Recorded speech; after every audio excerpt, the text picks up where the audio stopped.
Привет, любители профессионалы. Сегодня я буду зарабатывать сваркой. Не переживайте, я не собираюсь клянчить у вас донаты на поездку к подписчикам. Эта ниша уже занята.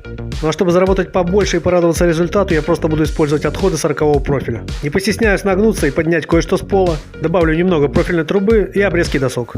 Ну а раз экономим сегодня по полной, то и работать будем в старых перчатках. Конечно, будет жесткое разделение труда, с меня размеры и себестоимость, с вас лайк и комментарий. А потом уже мы вместе решим, за сколько можно продать сделанное мной изделие. Естественно, в настоящих деньгах и реальных ценах, а не блогерских, когда любая табуретка стоит тысячи тысяч. В общем, коллективным разумом поймем, выгодно ли связываться с такого рода изделиями, естественно, исходя из вашего региона, цен на металл и занятость. Понятно, что применение отходов увеличит немного время изготовления, потому что их придется перебрать, зачистить, а где-то и состыковать или срастить друг с другом. Капли и прихватки уберем лепестковым кругом, ну а все остальное кораллом. Ржавчину он убирает, гораздо лучше лепесткового, стоит не намного дороже, но не переживайте, он довольно экономный, чтобы вот так стереть, его придется поработать не один час.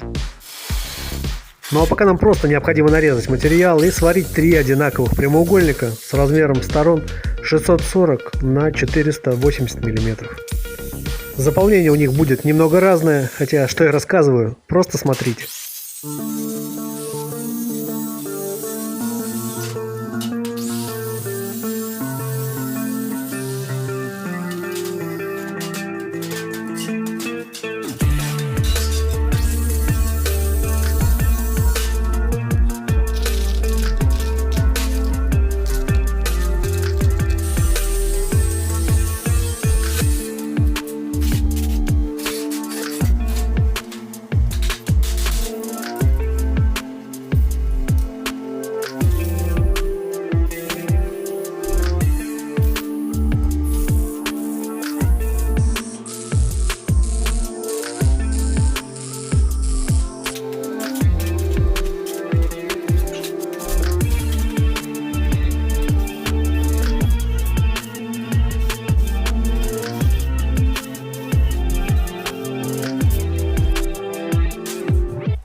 Итак, ребята, вот такая скамейка с тумбой для растений у нас получилась. Пришлось даже впихнуть сюда елку, оставшуюся после Нового года. Не переживайте, ни одно растение не пострадало, но елка свое уже отцвела. Что касается покраски, то эта молотковая Дали, мне кажется, легла великолепно. С этой стороны скамейка выглядит у нас вот так. Как видите, по стилю это что-то близкое к лофту. А вот, ребят, что со спросом на такую продукцию, честно сказать не могу, ни разу не делал.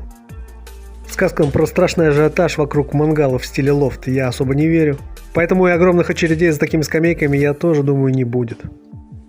Понятно, что оно подойдет как предмет интерьера, как для загородных домов и открытых пространств, так и для закрытых помещений. В кадушку легко поместятся покупные вазоны с уже готовыми декоративными пихтами и елями. Ну а если скамейка будет стоять на воздухе, то легко можно сделать дренаж и посадить туда хоть баобаб. При расчете себестоимости, естественно, подсветку я учитывать не буду. Просто давно валяются небольшие куски светодиодной ленты, остались еще от натяжных потолков. Вот по-быстрому их и приколхозил. Ну а если вместо елки все-таки будет посажена настоящая шарообразная пихта, то смотреться будет, я думаю, в разы лучше. Поэтому я думаю, как рекламный вариант, скамейка с подсветкой вполне имеет право на жизнь. Итак, ребят, на сегодня пора заканчивать. Размеры, количество материала и себестоимость оставлю в комментарии. Но обязательно напишите, что я сделал не так. Лофт это или все-таки псевдолофт. Пользуется он спросом в вашем регионе или все-таки мимо. И еще напишите насчет пропорций и габаритов, потому что длина самой скамейки всего 1,30 м. Естественно, я исходил из длины своих отходов. Так вот интересно, насколько же ее все-таки можно максимально удлинить, чтобы не испортить визуально. В общем, не ленитесь, пишите. Ну а дальше как обычно. Всем, кому понравилось, ставим лайки, дизлайки. Не забываем подписываться и обязательно комментировать. Прямые руки вам в помощь. Всем удачи, здоровья, прорвемся.